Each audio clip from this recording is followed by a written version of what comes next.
Yeah, because what that means is that the regulating body, the rules and regulations, stem from this particular level. In this case, we're saying level 7.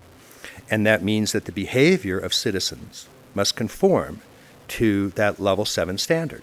Now, in your privacy of your own home, you're allowed to think level 1 thoughts, or level 2 thoughts, or level 3 thoughts, or level 4 thoughts. But in the public sphere, you can't behave according to level 2 thoughts. You can't shoot somebody, you can't rape somebody, you can't steal their property, and you can't force your values on them. So you have to behave according to level 7 standards. And so that's doable because it takes a certain center of gravity and a certain large number of politicians as well as citizens to be at that high level such that they would say, let's make this the law of the land. Now, previously it's happened 3 or 4 times in history when we've gone from magical foraging tribes to mythic empires to rational industrial representative democracies. And in each of those cases, level 1, level 2, level 3, level 4, the rules and regulations of that level became. That also means that having an integrally informed set of laws, that values of like politically correct speech cannot be forced onto people. They can have whatever values they want, but they cannot force their opinions onto others. Comedians wouldn't be forced to apologize for jokes that they told, but people that took that speech and acted on it would be stopped if they had harmed others, like the killing of doctors that performed abortions. It also includes those that would widen the definition of sexual harassment to cover something that they see that offends them. If someone does something to them that is sexually threatening, like blackmailing them about their job, their property, or their family, that is harassment. Or if someone dropped their pants in front of them or took pictures of them without them knowing and spread them around, that would be harassment, and they should be punished for that. But just seeing any unrelated picture that is offending them is broadening the definition way past the line. I would be like going into a museum, then accusing the staff there of harassment because they had seen some Rubens or Botticelli nudes. That is forcing their values onto others. Well, hopefully what would happen, and this is obviously very utopian, but if we got to some point 1,000 years from now where there was some sort of world federation, then the World Federation would have, just like any peaceful society has, it would have to have policemen to stop the people who do break the law, because some people do break the law.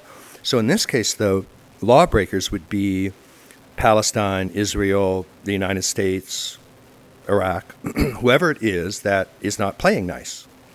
And an integrally informed level 6 World Federation would have police in order to stop. The United Nations is a kind of a pioneer in that direction. It's hobbled by a lot of things. It's probably going to make it a transition structure.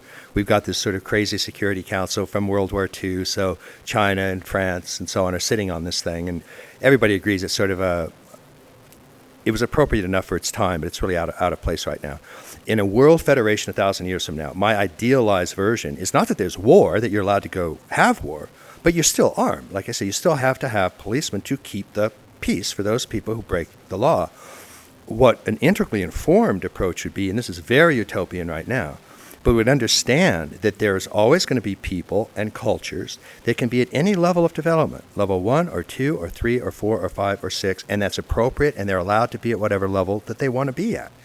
What they're not allowed to do, if they're at level 2 or level 3, and their natural inclination is war and aggression and creating these feudal empires, they're not allowed to do that. And you have cops to stop them from simply invading their neighbors and killing them, which is mostly what history has been all about. So an integrally informed has police in order to stop wars, not because you get to go around and fight wars. So, but it would have an understanding that that if there are cultures at the magical level and mythical level and rational level and pluralistic level, they're all going to have sort of different value structures and different interactions, and they're allowed to do that. What they're not allowed to do is try to put their values on another person. They're not allowed to force their values on another person or another culture. So an integrally informed cop, if you will, integrally informed police action is an action that allows all of these levels to exist in their own right without being invaded, brutalized, tortured by different levels of development that don't have any. The funny part of his idea of a utopian society 1,000 years from now is that the movie The Day the Earth Stood Still from 1951 had the same idea of police to enforce the law so people could live in peace. Their choice for a police force was an army of robots. That might work if they could be made impartial with enough knowledge to make accurate judgments. The problem would be in the programming with enough sophistication to handle the judgments of lawbreaking accurately and making sure the programmers weren't able to be corrupted from impartiality and infect the robots with bias towards or against anybody. I am leaving soon, and you will forgive me if I speak bluntly. The universe grows smaller every day, and the threat of aggression by any group, anywhere, can no longer be tolerated. There must be security for all, or no one is secure. Now, this does not mean giving up any freedom, except the freedom to act irresponsibly. Your ancestors knew this when they made laws to govern themselves and hired policemen to enforce them. We of the other planets have long accepted this principle. We have an organization for the mutual protection of all planets and for the complete elimination of aggression. The test of any such higher authority is, of course, the police force that supports it. For our policemen, we created a race of robots. Their function is to patrol the planets in spaceships like this one and preserve the peace. In matters of aggression, we have given them absolute power over us. This power cannot be revoked. At the first sign of violence, they act automatically against the aggressor. The penalty for provoking their action is too terrible to risk. The result is we live in peace, without arms or armies, secure in the knowledge that we are free from aggression and war, free to pursue more profitable enterprises. We do not pretend to have achieved perfection. It's very like what the United States Constitution does, which is a moral stage 5 document. And it prevents behavior from moral stage 1 and moral stage 2. It's against the law to do that. So I might, for example, hate somebody because they're gay. I'm not allowed to shoot them.